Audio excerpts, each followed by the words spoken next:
junta que vamos a llevar a cabo en el marco de nuestra memoria histórica, del rescate de nuestra memoria histórica, cuál va a ser la postura del Gobierno de México.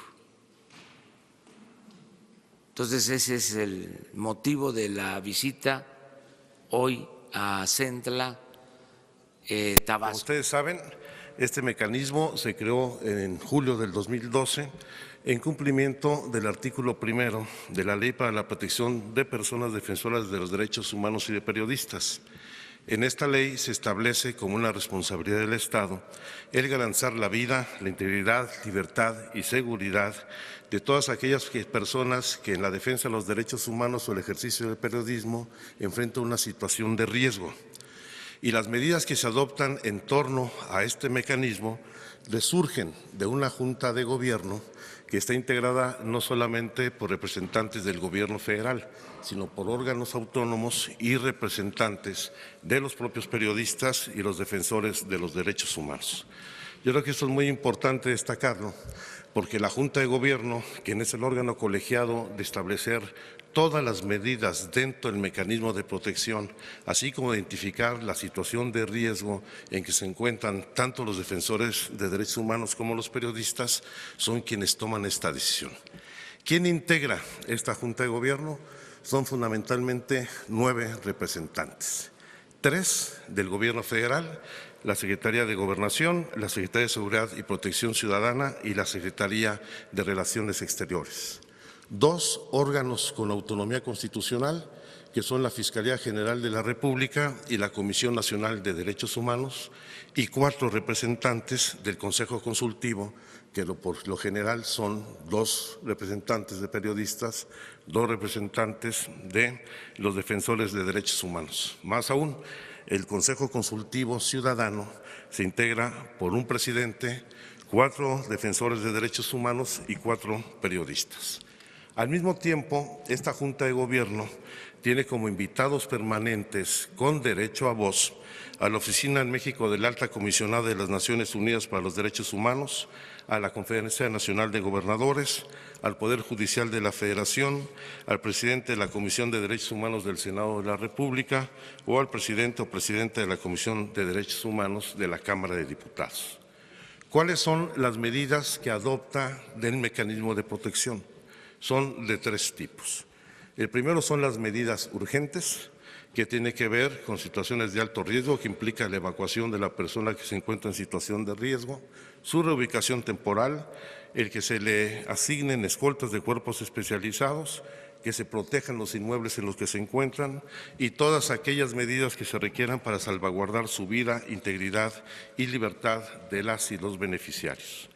El segundo tipo de medidas de protección son las vinculadas a cuestiones tecnológicas y físicas, que va desde la entrega de botones de asistencia con aplicación de localización, equipo celular, radio o telefonía satelital, la instalación de cámaras, cerraduras, luces, otras medidas de seguridad en las instalaciones donde laboren o donde estén viviendo, que se les otorguen chalecos antibalas, detector de metales, automóviles y todas aquellas que se requieran para salvaguardar su integridad. Y un tercer tipo de medidas son las medidas de carácter preventivo, que tiene que ver con tareas de difusión y capacitación sobre la importancia del trabajo de las personas defensoras de derechos humanos y periodistas, la publicación de instructivos, manuales, cursos de autoprotección, la creación de conciencia pública sobre la importancia de los derechos humanos y del ejercicio de la actividad periodística, el ejercicio del derecho a la libertad de expresión y todas las que se requieran. ¿Cuál es la situación en estos momentos? Desde que llegamos al gobierno, tenemos al llegar al gobierno 790 personas bajo el mecanismo de protección, 498 defensores de derechos humanos que representan el 63% y 292 periodistas que representan el 37% de las personas sujetas al mecanismo de protección, concentrándose particularmente en 10 entidades, donde está el 62% de los beneficiarios, destacando la Ciudad de México con cerca del 17%, Veracruz con el 9.6% y Guerrero con cerca del 9%. ¿Qué situación estamos enfrentando dentro de la operación e implementación del mecanismo? Hay que asumir que lamentablemente, y esto lo hemos discutido al seno de la Junta de Gobierno y con los beneficiarios, más aún, la semana pasada tuvimos una reunión para analizar en particular esta situación en el estado de Chihuahua para ver todos los planes para atender situaciones de contingencia. Se detecta que el mecanismo pues tiene medidas fundamentalmente reactivas, no se atiende la parte preventiva, no solo de quienes están sujetos al mecanismo de protección, sino de los periodistas o los defensores en general. En estos momentos estamos analizando distintos instrumentos que nos permitan, a partir del análisis de redes abiertas, de fuentes abiertas de información, identificar cuando se vaya a generar una situación de riesgo a cualquier periodista o defensor de derechos humanos sin necesidad de que forme parte del mecanismo de protección. También hay que evitar las medidas de carácter burocrático y fortalecer en la medida de lo posible las medidas de prevención cuando no se atiende en la situación de riesgo. Otro problema de los que hemos detectado es que existe una empresa privada que es la encargada de toda la aplicación de los mecanismos que se designan a cada uno de las personas que están sujetas a la protección y que reporta deficiencias en la operación, particularmente en sus equipos tecnológicos y en su personal. Ustedes recordarán, ha habido un presupuesto asignado que ha sido insuficiente, todavía a finales de la administración anterior. Incluso en el periodo de transición tuvimos que intervenir para que hubiera una ampliación de 75 millones de pesos para poder garantizar no solamente el cierre del año, sino el inicio de operaciones en el mes de enero, por lo menos, lo cual se logró.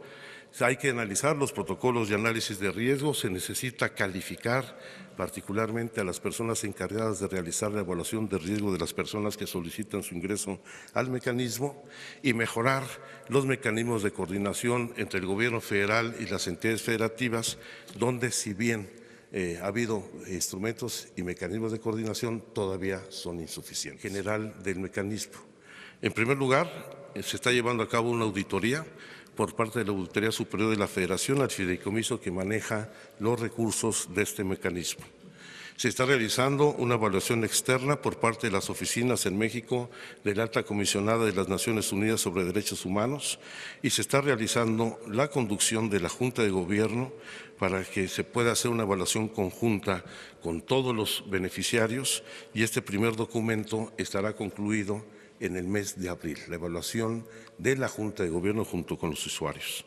Está en proceso también el reemplazo de las escoltas privadas de los beneficiarios por escoltas capacitadas por la Policía Federal Preventiva, aunque hace unos momentos en la reunión que acabamos de terminar del Gabinete de Seguridad, el Presidente de la República ha instruido para que también el área de protección a funcionarios de la Secretaría de Defensa Nacional coadyuve para resolver esa situación de la mejor manera.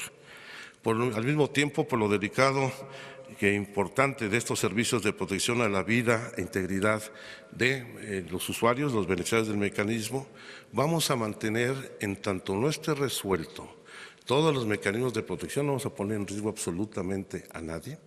Vamos a mantener los servicios de la empresa, pero bajo un mecanismo de control y fiscalización mucho más directo. Estaremos interviniendo en el seguimiento de la empresa, pero con toda seguridad, en el momento en que asumamos esto, como debe de ser, una responsabilidad del Estado, que no puede delegarse a un particular, sino que tiene que ser directamente el Estado, haremos un replanteamiento de todo, lo cual nos implicará incluso un ahorro por lo menos del 15%, más de 30 millones de pesos que actualmente se canalizan a una empresa particular. Lamentablemente, desde el 1 de diciembre al día de hoy, hemos tenido pues la pérdida de vidas de periodistas y defensores de derechos humanos. En el caso específico de los periodistas, tenemos registrados 6 homicidios a partir del 1 de diciembre, de los cuales solamente una de las personas, el caso de Rafael Murúa Manríquez en Baja California Sur, estaba bajo la protección del mecanismo. Los otros 5 no estaban dentro de la protección del mecanismo y de estos 6 casos, 4 ya fueron identificados y detenidos los presuntos responsables del homicidio. Y en el caso de defensores de derechos humanos, creo que esa lámina sí está, porque no la habían incorporado en la presentación. Ya está. Tenemos 9, lamentablemente 9 decesos, de los cuales solamente se han esclarecido 2. En particular, el caso de Sinar Corzo en Arriaga, Chiapas. Incluso el Congreso local ya promovió el desafuero del presidente municipal de Arriaga. En el caso de Samir Flores en Amicingo se tienen identificados a 3 agresores, pero falta ir a concretar la identificación de los autores intelectuales, y de los otros 7 está en proceso la investigación sin que hasta ahora se hayan detenido a todos los responsables materiales e intelectuales. Bueno, Miroslava, como has dado a conocer en los días recientes, no se ha concluido el proceso de investigación. Ahí hay limitaciones por parte de la actividad de la Fiscalía en el estado de Chihuahua. Por supuesto que debe haber coadyuvancia por parte de la Fiscalía General de la República y está en el pleno desarrollo del proceso, del desahogo del proceso judicial. ¿Cuáles son los problemas ahí con la Fiscalía? Bueno, eso es un asunto que debe resolver el gobierno del estado de Chihuahua para desahogar de manera plena esta situación y fundamentalmente la detención de los responsables que tienen plenamente Pero concretamente, identificados. ¿qué es lo que falta? Pues que concrete toda la pesquisa, todo el proceso judicial para su desahogo. Pero el gobierno federal no está interviniendo en el caso. Estamos haciendo el seguimiento. Hay que recordar que la Fiscalía General ahora es un órgano autónomo. En lo que corresponde al mecanismo se está haciendo el seguimiento para que se cumplimente toda la carpeta de investigación. Pero la Fiscalía de Chihuahua no es autónoma. Yo creo que no, pero si es un estado distinto, nosotros no podemos intervenir directamente con ello. De las declaraciones del presidente sobre la prensa, yo creo que el presidente de la República tiene toda la libertad, así como escuchar la crítica, de emitir su propia opinión en un debate público sano entre los medios de comunicación y el gobierno federal. Legislación alguna, por el contrario, hay un compromiso puntual de enfrentar y encarar este problema y garantizar el libre ejercicio de la profesión periodística y el derecho a la libertad de expresión. Y vamos a asumir plenamente nuestra responsabilidad. ¿Quiénes son los responsables? Lamentablemente, como usted mismo señala, hay desde gente vinculada a los grupos delictivos e incluso autoridades de distintos órdenes de gobierno. Y el primer paso para acabar con esa situación es acabar con la impunidad. Por eso es tan importante el esclarecimiento que se han hecho ya de algunos de los homicidios contra periodistas y proceder justamente a su castigo. No solamente se trata de acabar con la impunidad, sino, como lo señalé en mi primera intervención, fortalecer las tareas de carácter preventivo. Necesitamos no solamente que se nos informe por parte de los periodistas o defensores de derechos humanos cuando consideren que existe una situación de riesgo, sino nosotros debemos de prever, y esto es algo novedoso que estamos impulsando, la identificación de situaciones de riesgo a través de fuentes abiertas o de redes sociales, donde existen ya instrumentos tecnológicos que nos permiten actuar con anticipación. Y, por supuesto, no va a haber impunidad en este tema. Con toda claridad, por supuesto que no vamos a desaparecer un mecanismo de esta naturaleza en tanto exista una situación de riesgo en el ejercicio de estas actividades, pero sí requiere un rediseño e incluso, lo dije, una reforma a la ley para fortalecer las facultades, atribuciones y mecanismos de intervención del Estado mexicano. A veces se padece de amnesia y se olvida cómo era el régimen autoritario, cómo era el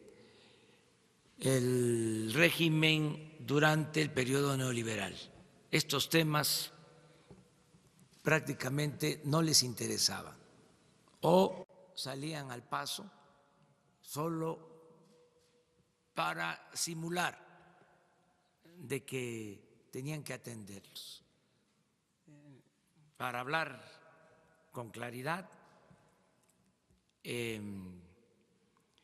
ellos estaban en los business. Los gobiernos anteriores lo que les importaba era hacer negocios al amparo del poder público. El gobierno estaba destinado a facilitar el saqueo, el robo no a la protección de los ciudadanos. Y es un avance muy importante el que no haya silencio cómplice y que se dé la oportunidad a todos de expresarse, de manifestarse y que haya transparencia. Entonces, todo esto que hemos heredado, mal hecho, se va a corregir. Lleva tiempo porque son muchos y muy grandes los problemas que se heredaron. Existe una prensa fifí, no es una invención. Existe el partido de los fifí, existe el conservadurismo en México y creo que nunca ha desaparecido. Entonces, no están de acuerdo con nosotros, son nuestros adversarios. Entonces, el señalar de que existe un partido conservador y que existe una prensa fifí, pues es decir lo que considero real, no es una invención y es parte de la democracia el que podamos ejercer todos nuestros derechos a manifestarnos con libertad y con respeto.